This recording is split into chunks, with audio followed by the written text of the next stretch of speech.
arrintaas familiga again waa ka xunnahay. kusoo dhawaada buntland.com and Sahan TV. waxaan noo suurta gashay inaan waraysi gaaban la yeelano agaasimaha la dagaalanka burcadbadeedka ee dowladda Puntland ee Soomaaliya mudane Cabdirasaaq Maxamed Dirir. mudane kusoo dhawow. waa maasantahay, waa dhawahay. su-aasha ugu horeysa aan weydiinayno waxay tahay mudane maxay ahayd ujeedada u timaadeen magaalada Copenhagen? bismillaahi raxmaani raxiim. waa salaamayaa marka hore Puntland iyo Sahan TV iyo dhammaan saxaafadda. waxaan idinka mahadcelinayaa marka horeysa fursadda aad siiseen ee aad caawa igu timaadeen hoteelka aan deganahay si aad maaragtay xog uga heshaan ujeedada safarkayga, isla markaasna aad ugu baahaysaan ummadda ku nool magaaladan Copenhagen iyo nawaaxigeeda. taa haddaan ka gudbo, ujeedada halkaan u nimi waxay ahayd waxaana la ku casumay shir ay soo qabanqaabisay kooxdan lagu magacaabo contact groupka. contact groupku waxa weeye waa koox qaabilsan arrimaha burcadbadeedka ee ka dhaca xeebaha Soomaaliya. waxaa la yiraahdaa contact group on piracy off coast of Somalia. waxaan rabaa marka intaanan u guda gelin ujeedada shirka, waxaa laga yaabaa dad badan inayn garanayn waxa contact group ay tahay iyo shaqadooda waxay yihiin, bal inaan xoogaa iftiimiyo. United Nationku waxay endorse gareeyeen markii arrimaha burcadbadeedka ay soo baxeen koox la yiraahdo kooxda xiriirka arrimaha burcadbadeedka ee ka dhaca xeebaha Soomaaliya. waxaa ku jira ama ku bahoobay 29 wadan. waxay isu qaybiyeen marka 4 kooxood. 4tii kooxood marka gruubo waxay yeesheen task ama shaqo loo igmaday oo ay qabanayaan. group 1 iyo group 2 iyo group 3 iyo group 4 bay isu qaybiyeen. group 1 shaqadoodu waxay tahay military coordinationka xeebaha Soomaaliya. ciidamo badan baa ku jira arrimo la xiriira, waxaana jeergareeya shirarkooda had iyo goor Ingiriiska ama Britishka.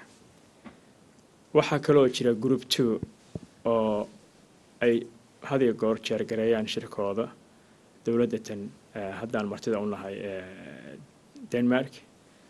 wuxuuna badanaa shirkoodu iyagu shaqadoodu ay tahay wixii la xiriira xagga sharciyada. waxaa jiroo kale group 3 oo ay jeergareeyaan kulamadooda mar walba ay daadiyeen ama jeergareyso dowladda Mareykanku. iyadu waxay qaabilsan tahay waxay ugu magacaabaan best management practice, maraakiibta gooshaysa gacanka iyo xeebahaas badweynta India Ocean meelaha ay mar lahaayeen iyo maxaa loo baahan yahay oo lagu biirin karaa si ay uga badbaadaan burcadda meelaha ka soo baxday. gruupka ugu dambeeya oo gruupka afraad waxaa jeergareeya shirkooda dowladda Masaarida. waxayna shaqadoodu tahay information sharing, in xogta la wadaago. marka haddaan u soo noqdo su-aashaadii, shirka kan waxaa qabtay contact group working group 2 qodob la yiraahdo oo had iyo goor ay jeergareyso dowladda Denmark. iyaga ayaa nagu casumay shirka. waxyaalaha sababta waxyaalaha laga hadlayna waxay ahaadeen saan ku sheegay waxyaalaha la xiriira sharciyada. ma ahan markii ugu horeysay, waa shirkii 7aad oo ay qabtaan ilaa iyo waqtigii la aasaasay kooxdan aan ku sheegay. kulanka kan marka aniga waxa igu weheliyo igala soo qayb galay wasiirka garsoorka arrimaha diinta iyo dhaqan celinta dowladda Puntland mudane Cabdikhaliif Sheekh Xasan. waxaa kaloo lagu casimay dowladda federaalka TFG-ga. sidoo kale waxaa lagu casimay Somaliland. waxaa ka soo qayb galay wadamada ka soo qayb galay tiradoodu waxay ahayd 110 wadan. waxaa kaloo ka soo qayb galay ururo tiradoodu ahayd 57. shirkaasi wuxuu furmay shalay oo bisha 3 ahayd ilaa iyo 5tii buu socday. maanta oo bisha 4 ahna wuu soo xirmay.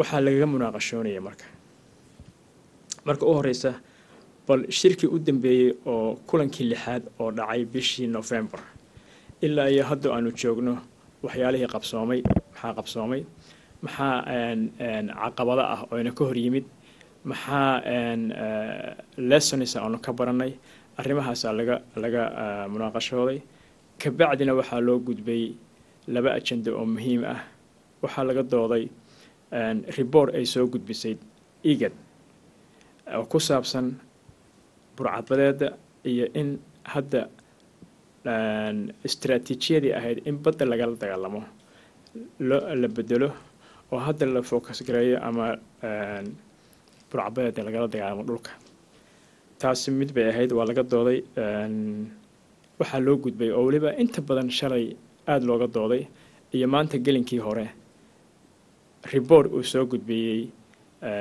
ninka la yiraahdo Jackland oo mar ahaan jiray la taliyaha xogayaha guud ee qaramada midoobay Ban Ki-moon xagga arrimaha sharciga ee la xiriira burcadbadeeda Ban Ki-moon assignmentigaas waxaa la siiyey ama loo magacaabay positionkaas August sanadkii hore tagay 26keedii reportkii uu gudbiyey oo aad u fara badnaa in fact oo ka koobnaa 56 page meelo badan taabanaya kadib markuu tagay Somaliland markuu tagay Puntland iyo xogo badan oo helay report buu gudbiyey reportkaas markuu wuxuu isugu jiray tan ugu horeysa waxa weeye in burcadbadeeda haddii la doonayo in laga suuliyo Soomaaliya ay ku habboon tahay in lagala dagaalamo dhulka waa mid waxaa kaloo lagu suulin karaa dhalinyarada ku jirta burcadbadeeda in loo sameeyo mashaariic ama programmo lagaga saari karo burcadda oo ay ugu noqon karaan hadday marka hore ahaayeen kalluumaysato loogu celin karo waxaan lagu yeero alternative livelihood projects arrimahaas aad looga dooday inta badan waa la isku raacay waxaan anagu marka qayb ka mid ah reportkaas xoogaa waa ka hor nimid waxayna ahayd waxaa ku jirtay in maxkamad laga sameeyo Arusha oo ah Tanzania maxkamadaas la sameynayo in lagu maxkamadeeyo burcadbadeeda Soomaaliya isla markaasna qareemada ama judges Soomaalidu halka ay yimaadaan oo laftigooda lagu tarangareeyo ama ay goobjoog ahaadaan kharashka ku baxaya markii waxaa estimation la sameeyay waxaa lagu qiyaasay inuu noqonayo ilaa 20 million marka waana ka horreeyay waxaan may arrintaas 20 millionka kharashka ay bixinayaan taxpayers waxaa loo bixiyay in burcadbadeed wax laga qabto waxaan loo bixiyay in Soomaaliya lagu caawiyo marka Soomaaliya u baahan maxkamadaheeda in lagu dhiso waanu ka soo horjeednaa in dawladaha kale ay ka faa'iideystaan advantage ka qaataan runtii aad baa looga dooday laakiin waxaan isleenahay aakhirkii waan noo ku raacay oo dawlado badan oo ay ka mid ahaayeen Ingiriiska iyo Mareykanku waa nagu raaceen isku soo duub shirkaas arrimahaas laga hadlayay outcome-kiisa iyo wixii gunaanadku ahaa dib baa laga soo sheegaya waayo markii information-kan chairmanku ama ninka shirka daadihinayay oo dawladdan Denmark ah wuxuu reportkan u gudbinayaa iyo kulankan wixii ka soo baxay shir ka dhici doona New York bisha March 28keeda halkaas ayaa markay waxa ka soo bixi doona communique iyo wixii la isku raacay arrintaas family-ga again waa ka xunahay information-ka aanu helo ama aanu xogta aanu ka helo